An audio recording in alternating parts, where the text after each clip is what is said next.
안녕하세요. 김학과병원 녹내장센터 전문의 정종진입니다. 오늘은 평소에 눈 건강을 지키는데 도움이 될 수 있는 정보 알려드리도록 하겠습니다. 질문 받아보도록 하겠습니다. 안과 검진 후에 정상화납 녹내장이라는 진단을 받았습니다. 현재까지는 시야에 이상이 없는 것 같은데 혹시 녹내장에 좋은 음식이나 보조제를 먹으면 도움이 될까요? 먹는다고 하면 어떤 걸 챙겨 먹는 게 좋을까요? 라는 질문을 주셨는데요. 사실 이런 질문 제가 실제로 외래에서 굉장히 많이 받는 질문들인데 환자분께서 정상화납 녹내장이라고 하셨는데요. 증상도 거의 느껴지지 않는 상태에서 아마 진단을 받으셔서 놀라셨을 것 같습니다. 정상화납 녹내장은 개방각 녹내장처럼 안압을 낮춘 상태로 유지를 쭉 해주시는 것이 중요하고요. 그러려면 처방받으신 안약을 잘 넣고 병원에서 정기검진과 진료를 잘 받으시면 되겠습니다.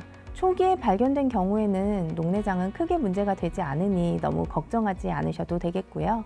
질문을 주신 분을 위해 녹내장에 좋은 음식이나 영양제를 조금 추천을 해드릴까 하는데요. 일단은 녹황색 채소를 추천을 해드리고 있습니다. 이런 녹황색 채소에는 항산화 작용을 하는 성분들이 아주 많이 들어있기 때문에요. 시신경 건강에 도움을 줄 수 있다고 알려져 있습니다. 또 영양제 성분으로는 가장 많이 사용되는 것이 은행잎 추출물입니다. 저희가 긴코빌로바라고 이야기를 하는데요. 이런 은행잎 추출물은 시신경으로의 혈류를 증가시켜주기도 하고 또 신경보호 효과도 일부 가지고 있는 것으로 알려져 있습니다.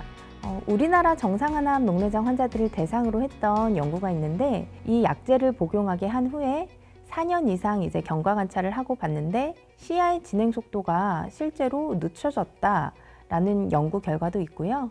아직은 보다 더 장기적인 추적 연구가 필요할 수도 있지만 많은 녹내장 전문의들이 녹내장 환자에게 권하는 하나의 보조 약물을 꼽으라 면 이 은행잎 추출물을 꼽으시는 분들이 좀 많은 것 같습니다. 그리고 또 하나 다른 약을 좀 추천해 본다 하면 빌베리 안토시아닌 성분이 되겠습니다. 이 성분도 역시 우리나라 녹내장 환자들을 대상으로 연구가 된 적이 있었는데 2012년도에 발표된 연구 결과인데요. 정상화납 녹내장 환자들에서 앞서 말씀드린 은행잎 추출물과 이 안토시아닌 성분을 복용하게 하고 두 군을 비교를 했습니다. 이렇게 비교를 했는데 다행히도 두 군 모두에서 시야의 개선이 나타났다고 하였습니다. 이런 빌베리 추출물은 녹내장뿐만이 아니라 안구가 피로하신 분들, 이 피로에도 도움을 주는 것으로 알려져 있기도 합니다. 또 최근에 나온 영양제 중에 하나가 있는데 우리 몸에는 NAD라고 해서 좀 말이 어려운데요. 니코티나마이드 아데닌 디뉴클레오타이드라는 효소가 있습니다. 이 효소는 나이가 들면서 저절로 감소를 하는 것으로 알려져 있는데요.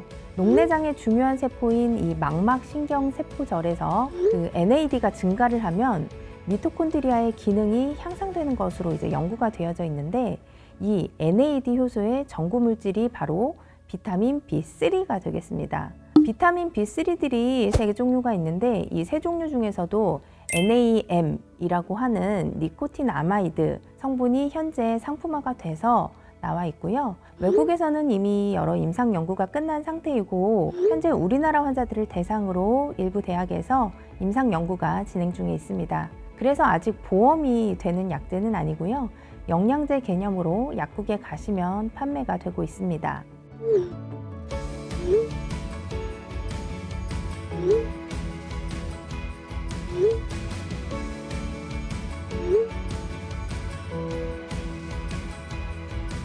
녹내장, 과연 먹는 약은 없는지 굉장히 궁금해하셔서 제가 몇 가지 간단하게 말씀을 드렸지만 가장 중요한 녹내장 치료제는 바로 안압 하강 안약입니다. 안약을 저만하지도 않으면서 제가 말씀드린 약을 아무리 많이 꾸준히 복용을 하신다고 하더라도 전혀 소용이 없습니다. 녹내장은 당뇨처럼 꾸준한 관리가 중요한 질환입니다. 당뇨나 고혈압이 완치라는 개념이 없는 것처럼 녹내장 또한 완치의 개념은 없습니다. 하지만 꾸준히 안압 관리를 해주신다면 실명까지 이르지 않고 눈 건강을 평생 지키실 수가 있겠습니다. 궁금한 질문들 댓글로 남겨주시면 답변을 해드리도록 하겠습니다. 여러분의 눈 건강 해피아이 김학과병원이 함께합니다.